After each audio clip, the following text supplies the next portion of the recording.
صباح الخير يا جماعه، ازيكم؟ عاملين ايه؟ اتمنى انكم كلكم تكونوا كويسين وبخير.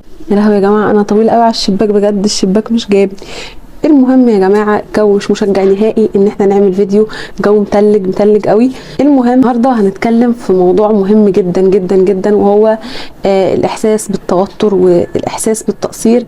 وان في ناس كتيره منكم دلوقتي، طبعا احنا بدانا ندخل في الجد شويه، وبدانا بقى نقرب على شهر 3 و4، والناس بدات تحس بالتوتر والخوف والقلق ومشاعر كتير قوي. انا حاسه بيكم وعارفه الحاجات دي قد ايه بتاثر على النفسيه، احاسيس كتير بجد انا فاهماها كلها. هنتكلم بقى عن الاحساس بالشعور ده وازاي ان احنا نقدر نتخلص منه. هقول لكم انا كنت بعمل ايه برده لما كان بيجي لي الشعور ده، وبرده انا كمان سالت ناس صحابي كانوا بيعملوا ايه في الفتره دي لما كان بيجي لهم شعور توتر واحساس بالتقصير والكلام ده كله، بحيث ان انا اجمع لكم اكتر من فكره وان الفيديو يبقى مفيد ليكم باكبر شكل ممكن. وبرده هنقول في اخر الفيديو ده عن كام حاجه كده للناس اللي ما خدوش اجازه، لان في ناس كتير قالت لي احنا ما عندناش اجازه والمدرسين بتوعنا ما ادوش اجازه، وفي ناس المدرسين بتوعهم كل واحد ادى اجازه في وقت مختلف، هم كده ما عندهمش اجازه. اقول لكم برده في اخر الفيديو ان شاء الله ايه اللي انتم المفروض تعملوه. قبل بقى ما ابدا في الفيديو ده، في حاجه بس صغيره جدا عايزه اقولها. الناس اللي واخدين اجازه، وطبعا انا قلت لكم الحاجات اللي انتم المفروض تعملوها في الاجازه، وان انتم المفروض تذاكروا وتستغلوا الفتره دي كويس قوي. عايزه اقول لكم برده ان انتم المفروض في اخر اليوم تدوا نفسكم بريك كده، وان انتم تفصلوا وتريحوا، علشان برده انتم في اجازه والمفروض ان انت تاخد فيها بريك وتجدد طاقتك. طبعا انا هوضح لكم الموضوع ده في اخر الفيديو مع الناس اللي مش واخدين اجازه، هنتكلم عن الموضوع ده برده ان شاء الله في اخر الفيديو. مش عايزين نطلع بره سياق الموضوع عشان انا استاذه في الخروج من السياق الموضوع بتاعنا. طبعا انا عارفه ان في ناس كتيره منكم دلوقتي تملكها الشعور بالتقصير والاحساس بالتوتر، وخلاص بقى كام شهر على الامتحان والكلام ده كله. اولا فكره باقي كام شهر على الامتحان دي شيلوها من دماغكم يا جماعه، عشان لسه بدري. يعني انت لسه قدامك 4 شهور، فلسه بدري. انت عديت ب6 شهور، فدول 4 شهور برده، يعني دول مش شويه. انت لسه قدامك 4 شهور، يعني انت قدامك 4 شهور، قدامك كتير قوي. يعني انت لو حتى عندك حاجات تراكمات او اي حاجه فانت قدامك كتير. سيبنا بقى من موضوع التراكمات. في ناس كتير منكم حاسه بجد بالتقصير، حاسه ان هم في حاجات كتير المفروض يعملوها ومش بيعملوها، حاسين ان هم مهما عملوا اللي عليهم ومهما ذاكروا، مهما قطعوا نفسهم وموتوا نفسهم من المذاكره، حاسين ان هم مش هيقدروا يحققوا حلمهم، مش هيقدروا يوصلوا للحاجه اللي هم عايزينها. يا جماعه عايزه اقول لكم بجد ان انا كنت غرقانه في وسط الشعور ده، احساس بالتقصير بقى، وان انا مهما اعمل ومهما ذاكر يا جماعه حاسه ان انا عمري ما هقدر احقق حلمي وعمري ما هقدر اعمل اي حاجه. انا كنت بجد يعني انا منحصره جوه الشعور ده بجد عندنا كلنا. وانا اتحدى اي حد دلوقتي بيتفرج عليا انه ما يكونش حاسس بالتقصير. يعني بجد اي حد فيكم دلوقتي بيتفرج عليا، هل انت من جواك مش حاسس ان انت مقصر، وحاسس ان انت برضو مش عامل اللي عليك مهما كنت انت بتذاكر وبتضح وبتقطع الكتب؟ حاسس برضو ان انت مقصر في احساس كده جواك ان انت اللي هو يا جماعه طب دي بعيده قوي عليا، او هندسه او اي كليه انت نفسك فيها بقى ايا كانت ايه هي، حاسس ان هي بعيده عليك، وحاسس ان انت عمرك ما هتقدر توصل لها مهما تعمل بقى، وان دي مش بيخشها غير العباقره والاوائل والدحيحه والكلام ده كله. عشان انا برضو زيكم كنت بحس بالشعور ده، كنت بحس بالتوهان، كنت بحس ان انا ناسيه مهما راجع، كنت بحس ان انا برضو ناسيه. احاسيس كتير بجد في الفتره دي وتوتر وحاجات كتيره. دايما لما كان بيجي لي اي شعور من الخوف والتوتر والقلق ده، كنت بشارك الشعور ده مع المدرسين بتوعي. يعني كان في مدرسين بجد اللي هو انت لو اتكلمت معاهم هم هيفيدوك وهيقولوا لك نصايح وهيهدوا من شعور التوتر عندك. فكنت مثلا ممكن يبقى في مدرس مثلا عندنا ممكن اروح اقول لمستر انا حاسه ان انا مهما اذاكر ومهما اعمل ومهما ادح واموت نفسي، حاسه ان انا بجد مش هقدر اوصل للحاجه اللي انا عايزاها. فالمستر وقتها قال لي انت طالما وصلتي لان انت تحسي بالشعور ده، فانت بجد كده يعني من الناس اللي فايقه، او الناس اللي بجد نفسهم يعملوا حاجه، والناس اللي فعلا بتذاكر وعندها ضمير وخايفه على تعبها وتعب الناس اللي حواليها وتعب اهاليكوا والفلوس اللي بتتصرف عليكم في ثانويه عامه والكلام ده كله. فبجد ساعتها الكلمه دي حسيت ان هي طمنتني شويه. فانا عايزاكم بجد تهدوا نفسكم من ناحيه الشعور بالتوتر ده. طبعا انا دلوقتي بتكلم عن شعور التقصير اللي هو بجد انت بتكون بتذاكر بجد وبتعمل اللي عليك وبرده حاسس من جواك بالتقصير، لكن مش تكون انت مش بتذاكر مثلا، او ان انت مهمل في مذاكرتك ومش بتعمل اللي عليك اصلا، فانت كده حاسس بالتقصير، فانت كده غلط. يعني انت المفروض تقف بقى وتفوق. يعني الشعور بالتقصير نوعين. في ناس بتبقى حاسه بالتقصير وهي فعلا بتذاكر وبتعمل اللي عليها، بس هي حاسه مجرد شعور كده وقلق وخوف ان هي مقصره والكلام ده كله.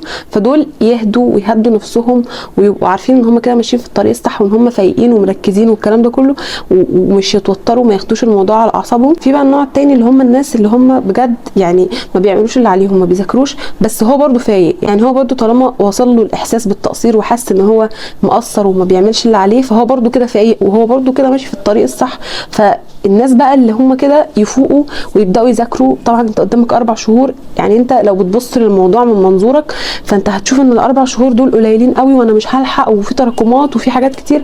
بس لو انت بعد ما تخلص كده ثانويه عامه زي ما انا خلصت كده وبص لها من المنظور بتاعي هتحس ان الوقت كتير. يعني انا حاسه يا جماعه 4 شهور دول كتير قوي، كتير، ده ترم كامل. فانت لسه قدامك فرصه كبيره قوي، وفرصتك حلوه كمان لان انت الحاجات اللي هتذاكرها فهتبقى لسه طازجه في مخك مش هتنساها. فبجد يا جماعه ابداوا، واللي عليها حاجه خلصها، وطالما انت حاسس بالتقصير استغل احساسك ده وما تموتش ضميرك، وابدا ان انت بجد تعمل اللي عليك وتذاكر وتجتهد في مذاكرتك عشان هي سنه وهتخلص. وبجد صدقني بعد ما السنه دي تخلص اي شعور وحش حسيته، اي حاجه ضغط توتر، اي حاجه انت حسيتها، كل ده هينتهي مع سماعك للنتيجه ومع فرحه الناس اللي حواليك وكليتك اللي انت دخلتها بقى وحلمك اللي انت بتحققه قدامك ده. خصوصا بقى ان انت يعني ثانويه عامه دي اول حلم بتحققه في حياتك. يعني بجد انت بتبدا تحقق اول احلام في حياتك ثانويه عامه. يعني انت طول ما انت مثلا في فتره الدراسه قبل كده ما عندكش احلام بتحققها او ان انت ما فيش اهداف معينه بتحققها، لكن ثانويه عامه بيبقى دي اول سنه بجد بتكون شايل فيها المسؤوليه، بيكون عندك بقى احساس بقى بالمسؤوليه وان انت لازم توصل للحاجه اللي انت عايزها. فبجد يا جماعه السنه بجد اتعبوا واعملوا اللي عليكم كويس قوي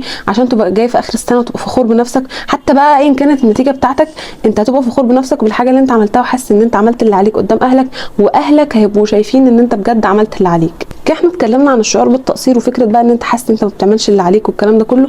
نتكلم بقى عن الاحساس بالتوتر بجد وان انت خلاص السنه بتخلص وازاي نعالج المشكله دي. طبعا انا كنت زيكم برضو بحس بالتوتر، بس انا كان الشعور بالنسبه لي بالتوتر يعني شعور ضعيف شويه. يعني انا مثلا يعني انا كنت داخله السنه كان عادي، كنت بذاكر اللي عليا اول باول، ما كنتش بوتر نفسي او ما كنتش بحسب الايام، ما كنتش بعد الايام. كانت كل الايام عندي شبه بعضها، كنت بصحى من النوم واذاكر واروح دروس وارجع انام واصحى اذاكر، كانت كل الايام كده. فكنت بقى مطوله بالي وعارفه ان السنه طويله ولسه بدري بقى، وكنتش بقى بقعد احسب ده فاضل كام يوم، ده فاضل كام شهر، ده فاضل كام اسبوع. انا ماشيه طول السنه وبذاكر وبعمل اللي عليا وبكتب مثلا التاسكات بتاعتي في تو ليست وببقى عارفه ايه المفروض ان انا اعمله، وبخلص الحاجات اللي ورايا بقى ايا كان بقى انا خلصتها في وقت قد ايه مش مهم، مش بحسب عدد ساعات، بخلص الحاجات اللي ورايا. لو خدت بقى بريك في اخر اليوم او عملت اي حاجه بحبها.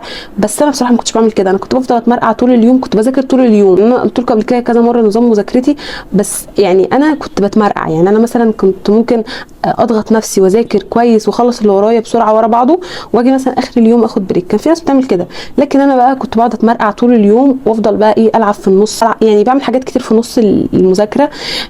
فدي كانت بتضيع لي وقت، فكان اليوم كله بيروح في المذاكره. ما كانش مثلا بيفضل لي في اخر اليوم ساعتين مثلا ان انا اخد فيهم بريك واريح والكلام ده كله، لا انا كنت باخد كل اليوم مذاكره. يا جماعه بجد انا نسيت انا كنت بقول ايه، بقول لكم ان انا يعني ما كنتش موتره نفسي، كنت بقى واخده السنه، انا كنت بادئها كده وانا كنت ناويه ابداها كده. يعني انا بدات من اول السنه اللي هو ايه، انا قلت السنه هتمشي عادي، مش هحسب بقى عدد ايام ولا هحسب عدى قد ايه ولا مش عدى قد ايه. والله العظيم ما كنتش اعرف يعني مثلا فات كام شهر، انا كنت بقى ماشيه كده كل الايام شبه بعضها مستنيه السنه دي تخلص. الصراحه بقى بدا ان احنا يعني لما بدانا نتعمق شويه بقى زي الفتره اللي احنا فيها دي، بدات احس شويه بالضغط في الفتره دي عشان بيبقى في حاجات بقى قديمه اتنست وفي حاجات جديده بتتاخد. فبعد ما انا كنت بذاكر الجديد بس فبقيت بذاكر جديد وقديم، فالموضوع بقى بيبقى فيه ضغط شويه. بتبدا بقى كل ما يعدي وقت اكتر كل ما بتحس بضغط اكتر، كل ما بتحس بقى ان الفتره بدات تصعب اكتر.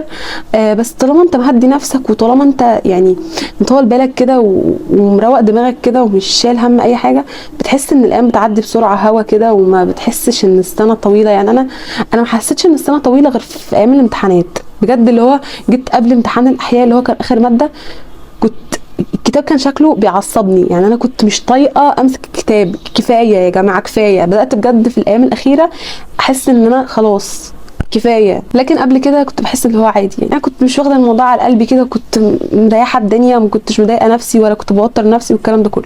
نيجي بقى للناس صحابي اللي انا سالتهم كانوا مثلا بيعملوا ايه لما بيتوتروا.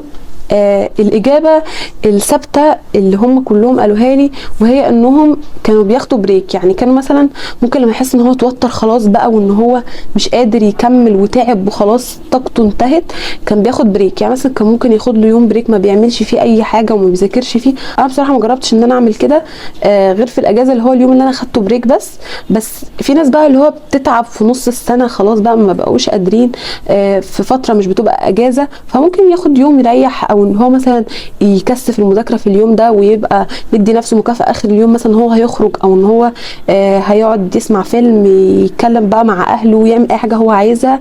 المهم ان الاجابه القاطعه لمنع التوتر ان هم بياخدوا بريك لنفسهم علشان ما يحسوش ان هم متوترين بقى وخايفين وقلقانين، وينسوا بقى ويفصلوا ويريحوا دماغهم اليوم ده. دي برضو فكره حلوه للناس اللي هم حاسين بجد ان هم خلاص بجد ما بقاش قادر ان هو يذاكر، ما بقاش قادر يكمل وتعب خلاص وجاب اخره. لازم يا جماعه احنا طاقه، يعني انت انسان عندك طاقه، فانت لازم تجدد طاقتك دي بان انت تريح وتاخد اجازه. هقول برضو اخر حاجه انا لاحظتها من اسئلتكم ومن الحاجات اللي هي بتضايقكم او موتراكم او مقلقاكم. هقول اخر حاجه وبعد كده هنقول بقى الناس اللي ما خدوش اجازه والكلام ده يعملوا ايه. وبجد بجد انا اسفه لو الفيديو هيكون طويل، بس انا حسيت ان انتوا من الكومنتس بتاعتكم والرسائل اللي بتبعتوها حاسه ان انتوا يعني اغلبكم حاسس بشعور من التوتر والقلق والخوف ومتضايقين، فانا بحاول ان انا اهديكم واحسسكم انه عادي يا جماعه. مفيش حد مراجع 20,000 مره زي ما انت متخيل، يعني مفيش حد انت كده متخيل ان هو مراجع 60,000 مره مثلا وان هو شبح ومكسر الدنيا ومذاكر كل حاجه. مفيش كده يا جماعه، مفيش كده. كلكم يعني كلنا بنبقى متوترين وخايفين، واللي طلع الاول على الجمهوريه كان حاسس بنفس الاحاسيس دي وحاسس بنفس التوتر ده، فانت طبيعي، يعني انت كده طبيعي، مش في حاجه غريبه فيك، ده احساس عادي ان انت تحس بالتوتر. في ناس بقى بتقول مشاكل الاهل والحياه الشخصيه، يعني ازاي ان انا احاول ان انا ما اشغلش نفسي بمشاكل البيت وفي حاجات كتير بتحصل. حاول ان انت يعني تفصل دماغك عن اي حاجه من الحاجات دي. لو انت مثلا في مشاكل في بيتكم، لو انت مثلا في اي حاجه مضايقاك، في اي حاجه بتحصل حواليك مضايقاك، ابعدوا عن اي حاجه، مش تشغل نفسك، ما تعرفش اي حاجه، يعني افصل كده وريح دماغك وصفي ذهنك كده، ما تفكرش في اي حاجه، ما تفكرش في اي حاجه بجد. ما تحطش نفسك اصلا في المشاكل، يعني ما تحطش نفسك ان انت تسال او تعرف، او افصل دماغك بجد، ريح دماغك. انت اصلا دماغك مشغوله بحاجات كتير وقلقان ومتوتر وخايف وحاسس كتير جواك، خليش بقى حاجه كمان تزيد عليهم. والناس برضو اللي عندها امراض، وفي ناس كتير بتعيا في ثانويه عامه، وده يعني فكره الناس ان هي تعيا وكده. انا صاحبتي يا جماعه، صاحبتي المقربه مني اللي هي بتمشي معايا على طول، يعني اكبر مثال للناس اللي تعبت بجد وجالها عيا كتير في ثانويه عامه وتعبت بجد بجد. هستأذنها واحاول ان انا احكي لكم القصه بتاعتها، عشان بجد القصه بتاعتها وهتبقى مصدر الهام لناس كتير فيكم. في قصه برضو تانية هحكي لكم عليها، بس ده هيبقى فيديو منفصل عشان الفيديو ده كده بدأ يطول مني وانا مش عايزه اطول اكتر من كده. يعني الناس اللي بتتعب وبيجي لها اي مرض، صدقني ربنا بيبقى عارف ده، وبيبقى عارف ان انت طاقتك مش زي طاقه السليم، او ان انت التعب اللي بتتعبه ده بيجازيك عليه من الاخر. يعني ايا كان بقى التعب اللي انت فيه، انت بس بمجرد ان انت بتعمل اللي عليك، ايا كانت ايه قدراتك، ايا كانت ايه طاقتك، ايا كانت ايه ظروفك، انت مجرد بس بتعمل اللي عليك. ما مالكش دعوه بقى بمجهود الناس اللي حواليك. ما تقارنش نفسك بحد، ما تشوفش مثلا انت مقصر، ما تقارنش نفسك بحد مثلا تاني بصحته وانت مثلا صحتك ضعيفه فتقول مثلا ان انت مقصر والكلام ده كله. انت مجرد بس ان انت تعمل اللي عليك، مالكش دعوه باي حد تاني، لان انت طاقتك مش زي طاقه السليم. فاكيد ربنا بيجازيك برضو على ده. بجد يعني استاذه في الخروج من المواضيع، مش فاهمه بجد. انا المهم يا جماعه، اخر حاجه بقى هقولها، الناس بقى اللي ما خدتش اجازه، فانت مش قدامك غير حلين اتنين. الحلين اخرهم ان انت هتاخد بريك، يعني اخر اليوم هتاخد بريك، بس انت بقى بريكك ده هيبقى قدامك اختيارين. اول اختيار ان انت هتقعد تتمرقع طول اليوم، هتذاكر بمرقعه، يعني انت بتذاكر طول اليوم بس هتذاكر بمرقعه، وده حل انا مفضلوش نهائي، لان انت بتبقى حاسس بتأنيب الضمير وما بتستمتعش باي حاجه بتعملها في المرقعه اللي انت بتتمرقعها، وده عن تجربه. الاختيار التاني بقى هو انك هتذاكر وهتعمل تو دو ليست لنفسك، وهتكثف مذاكرتك قوي وهتذاكر باجتهاد، وهتبقى حاطط لنفسك مكافأة في اخر اليوم مثلا اللي هو ساعتين 3 4 كده هتروق نفسك فيهم، وتسمع فيلم، تسمع مسلسل، تخرج، تعمل اي حاجة بتحبها لمدة مثلا 3 ايام. فاولا الفكرة دي بتخلي هرمون الدوبامين عندك يشتغل، وهرمون الشغف عندك يشتغل او يتفرز بطريقة اكبر بسبب انك اديت له مكافأة، فهو بيتحفز. يعني دايما الواحد كده لما بيبقى مثلا في حاجه مش عايز يعملها او مكسل ان هو يعملها، فبيدي نفسه مكافاه، فبتحس بشعور احسن وانت بتعمل الحاجه. انا دلوقتي في الاجازه مثلا مامتي مثلا بتخليني اروق البيت، انتوا عارفين حياه الخدامين اللي احنا بنعيش فيها في الاجازه دي، فانا بقى بحفز نفسي ان انا اخلص الشغلانات دي بسرعه، عشان في الاخر مثلا هعمل بقى حاجه بحبها اخر اليوم، هفضل بقى قاعده طول اليوم بقى براحتي، مش بعمل اي حاجه، بتفرج بقى على فيلم، بعمل اي حاجه انا بحبها ببقى بدي نفسي مكافاه، فبحس بشعور احسن، بحس ان انا بعمل الحاجه بطريقه احسن او بعملها وانا مرتاحه اكتر، نفسيتي مرتاحه اكتر. فانا بصراحه ارشح لكم ان انتوا تعملوا الاقتراح التاني، سيبوكم من الاقتراح بتاع المرقعه ده. طبعا بقى كده الناس اللي واخده اجازه اكيد فهموا ان انا بقول لكم برده ان انتوا لازم في اخر اليوم، طبعا احنا قلنا هنذاكر في الاجازه، بس في اخر اليوم هتاخد بريك وتريح زي اللي مش واخد اجازه اللي هيريح برده معاك، عشان انتوا بني ادمين وعندكم طاقه ومحتاجين ان انتوا تجددوا الطاقه دي علشان تدخل بقى على باقي الايام الجايه وانت طاقتك احسن، وانت مجدد طاقتك، وفي نفس الوقت انت بتذاكر، يعني انت في نفس الوقت مش بتضيع وقت ولا مقصر في مذاكرتك، وبرده بتاخد بريك. انتوا اكيد فاهمين قصدي. بس كده الفيديو طبعا طويل وانا عارفه، بس كان لازم اقول الكلام ده كله. وانا كده خلصت الفيديو بتاعي. اتمنى بجد ان انا اكون قدرت احسن من نفسيه اي حد فيكم، وان هو يكون كلام فرق معاه يعني. وبس كده، ربنا يوفقكم كلكم، وان شاء الله كلكم تحققوا احلامكم تعملوا الحاجات اللي انتوا عايزينها كلها. خلصت الفيديو بتاعي، يا ريت لو عجبكم الفيديو ما تنسوش تعملوا لي لايك، وطبعا تشتركوا في القناه، وتبعتوا الفيديو ده لكل اصحابكم عشان برضو الباقيين يستفادوا. تقولوا لي رايكم في كومنت، وتقولوا لي ايه الحاجات اللي انتوا عايزين نعملها لكم الفتره الجايه. وبس كده، باي باي.